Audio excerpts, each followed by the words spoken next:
Now that we're finished up with the project, it's time to get this thing back to the boneyard. So today we're going to pull the transmission, the transfer case, and I made the decision to pull the engine, and we're going to get this thing ready to go back to the boneyard.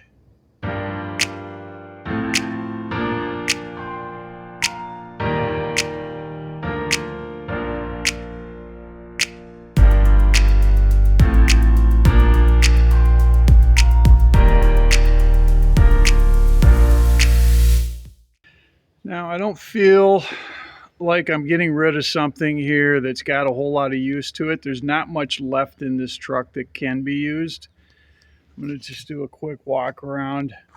When we went to pick this up last October, we did a walk around and it looks pretty different from when it did when I first grabbed it. But let me show you a couple of the really bad aspects here. The frame is rotted through right here. I honestly don't know what's keeping it from collapsing right now. And the other side is just as bad. It's just packed with dirt in there. Otherwise, you'd see light coming through. The cab has been just completely mangled here. It looks like the bed may have slid into it and just jammed it in there.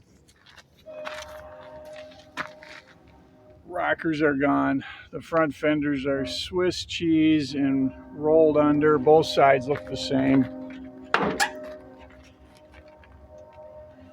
There's really not much left of the floor. It does have seats, and hopefully those will go to good use. Let's see what else to tell you. It does have good internals in the door, at least mostly good from what I can tell.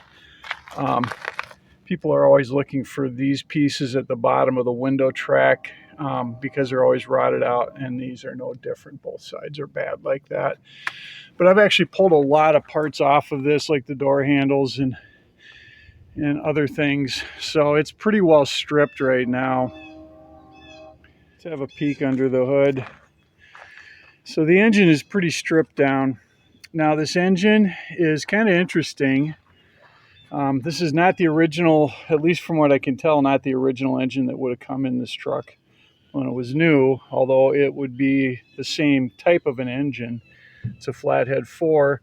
The head here has got some interesting markings. It's a GPW, so that would be the Ford variant of the Willys engine.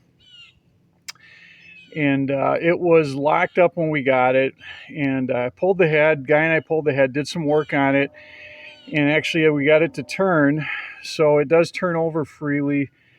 But if you take a look here,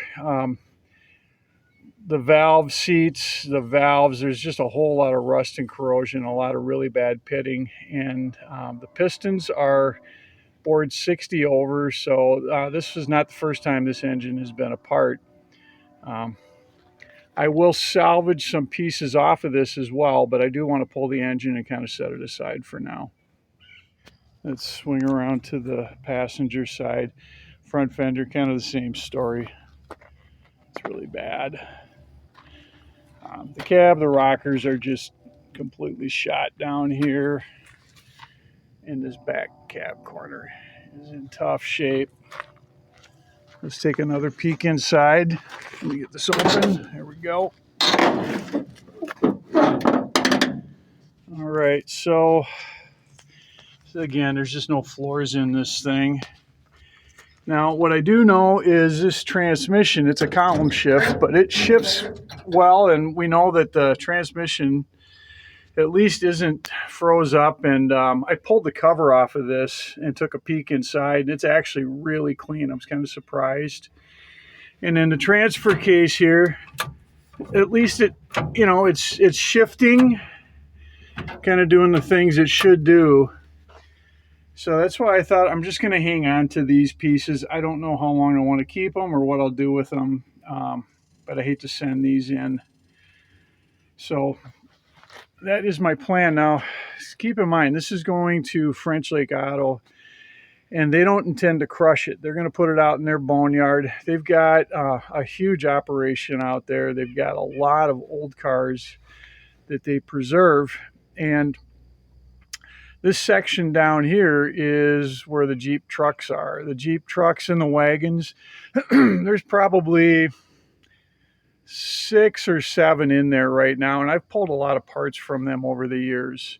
So this one will go in with that bunch, and hopefully somebody else can benefit from it.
Okay, go.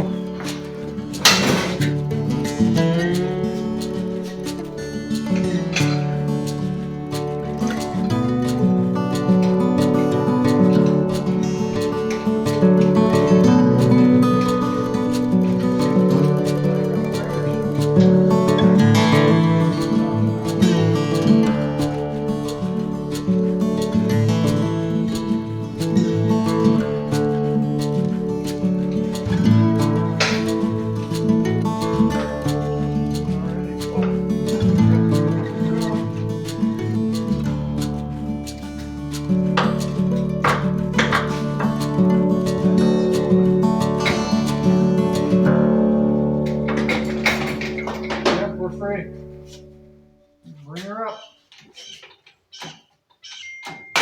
Okay.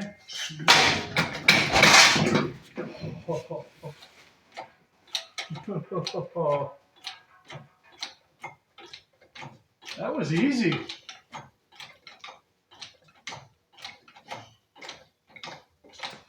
This is the easy part. The hard part's putting them back in. Yeah. True.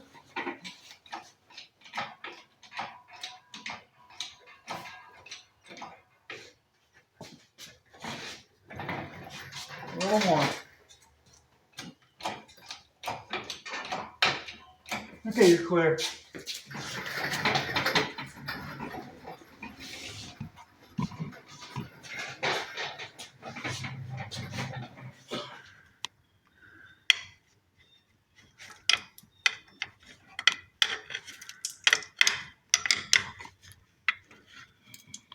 That's a big mouse house.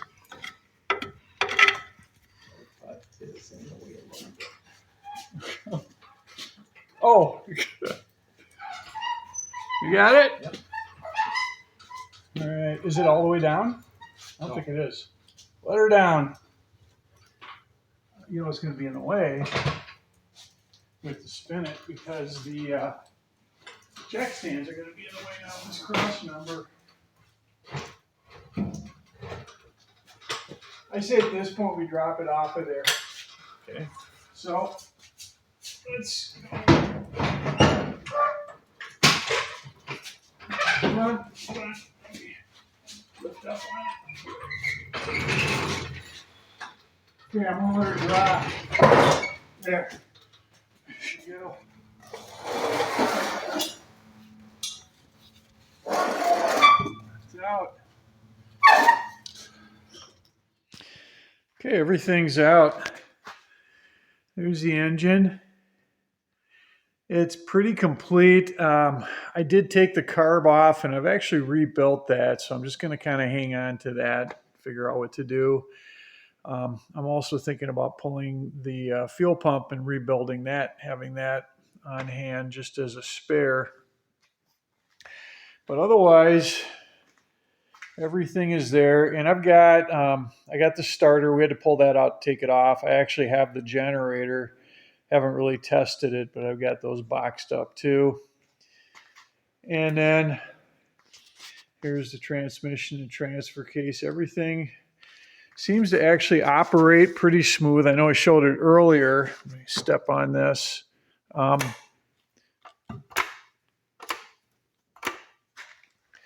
that all seems to be working well. I've tested it, kind of spun. Look at this. Spun these yokes to make sure that the four-wheel drive is working right. I've been able to work these shift levers and to see it goes in all the different gears. So it's actually working pretty well. And again, if anybody's looking for this stuff, I think I'm just going to sit on it and maybe either sell it or just keep it around for spares. Okay, let's take a quick look at this transmission transfer case and just see what we've got.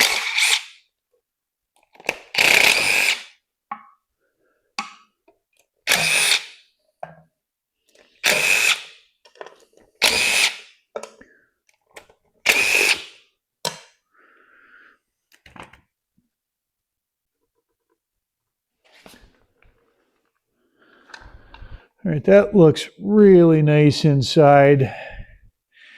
I don't see any rust at all. I'm going to guess that part of the reason that I don't see rust in this one, even though it sat outside for a very long time, is that it's a column shift model. So that cover was completely sealed, whereas with a floor shifter, a lot of time water gets down through that shift tower and gets in and rusts these things out. But this one looks really nice. Okay, we're going to start by just kind of testing out the functions here of the transmission. So right now, I'm going to spin this. And if you watch this yoke, this is the rear wheel, or this runs the rear axle. And so you can see I'm in neutral right now. Now, we'll shift it into first gear. We're spinning in first, no problem. Let's now run it into second gear. It spins a little faster. We'll pop into third gear. So that's all working great. Let's try reverse. Now you see it goes back the other way. So I'm happy with the transmission right now. I don't see anything that concerns me. Everything seems to be working pretty well. Now let's take a look at the transfer case. All right, we've got two shift levers for the transfer case. This first shift lever here is for four-wheel drive. So when it's all the way forward, four-wheel drive is out.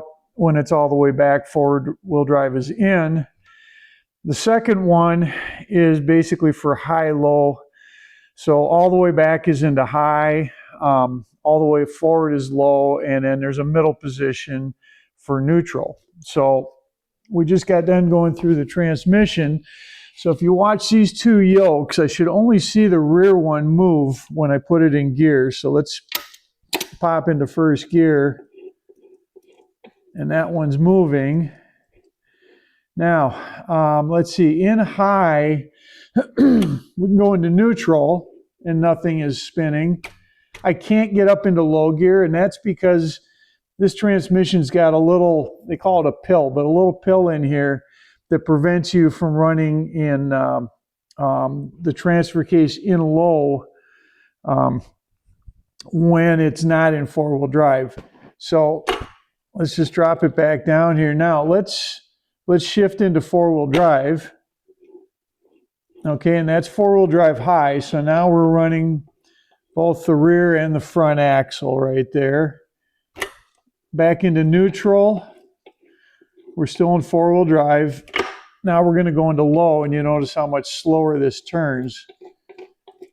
So it looks like all of the functions of the transfer case are good.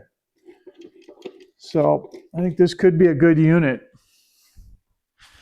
When we were pulling this transmission out, I noticed one other thing when we were pulling off the bell housing that I didn't really see on my other truck that I just finished. And maybe you guys can help me out. So I'm going to guess this. But we've got this.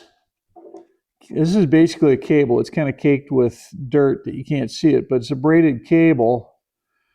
And this fits right up into there. So this is actually a bell housing bolt that holds the bell housing to the engine. And then this cable comes down. It's got a little ball end, and it just sits in here. Now, my only guess is that this is just a something to kind of limit torque or something when, you know, if the engine wants to twist or spin forward. But anyway, I'll go do a little research on this, but I'm going to clean this up and put it on my other truck because I don't have one of these. One other thing we wanted to do before this thing goes back to the boneyard was get these motor mounts off. So Len, we got these off for you. I think they're actually in pretty good shape. This one we bent up a little bit because it was welded. We had to cut welds. But we can hammer that back into shape. And this one on the driver's side wasn't welded. It was just 4 rivets that we just had to cut off the top and then bust it out with an air chisel. All right, we got everything out of here that we need out. And the next thing we're going to do is get this thing on a trailer. So this is the trailer. I get 10 feet of trailer. Between the hubs on this is 118 inches. So there is no room to spare on this. So what we're going to do, I pulled the little front piece off of here. We just cut that off. I put an extra board up here to give us a little more length. We're going to just use the Ranger and draw this thing up onto the trailer. What could go wrong?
Okay, we're going to strap it down now. We don't have nearly as much trailer as we had when we picked this up. It feels like the other trailer was twice the length of this one. But the difference is on this case, we had a winch and it made it a lot easier to load. But yeah, we're just at either end, but there's enough room there. And this thing really weighs nothing now. So we're going to strap it down.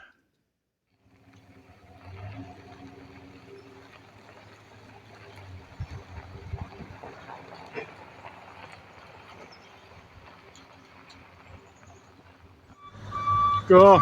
Thanks. There it is, unloaded and ready to be inventoried. All right, I thought I'd take a walk back here before I head home and show you what they have back in the Jeep section. We're getting to the Willys right here. Now, I actually got a door off of this wagon right here. So the driver's door is now on my 49. Let's see, what else have we got? Got another wagon out here. I don't think I pulled any parts off of this one. Let's keep going.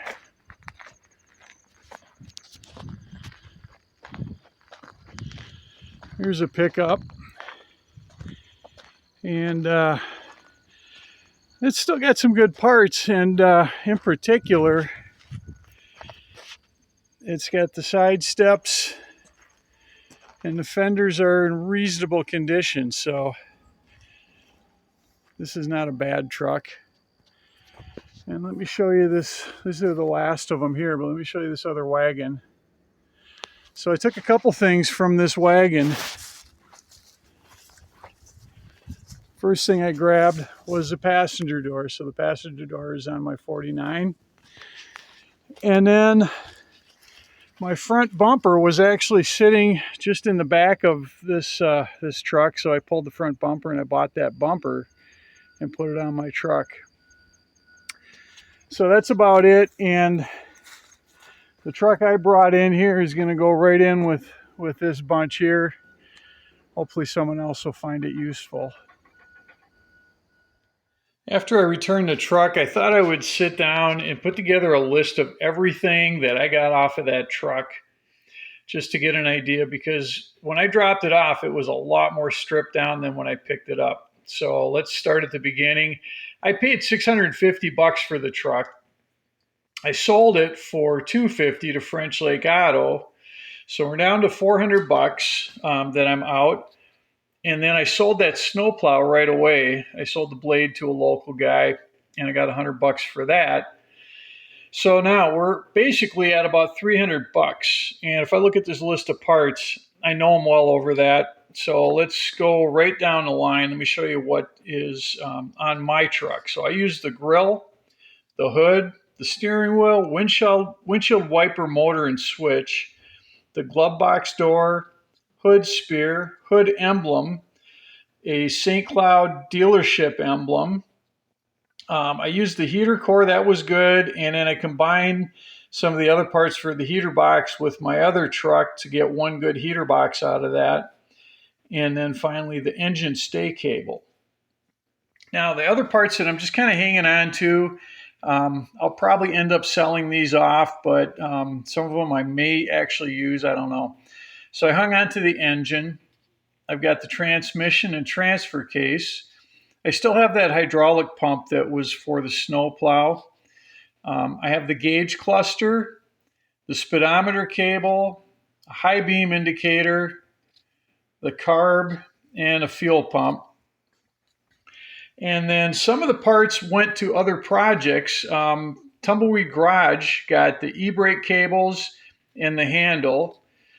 He got a couple of brake backing plates, a couple window cranks and trim collars, both pieces of windshield as well as one door glass, and then finally the door button trim rings. And then Shade Tree Restorations, Chris over there, Got the outside door handles. He got a couple of seat-based doors, so those are little doors on the side underneath the seats. He got the hood hinges and a dash panel, and that dash panel is opposite the glove box door, and it's just kind of a cover plate. So as I look at this, I think I did okay on that truck, and really the biggest value of that truck during my reassembly was just having it on hand to go look at for reference.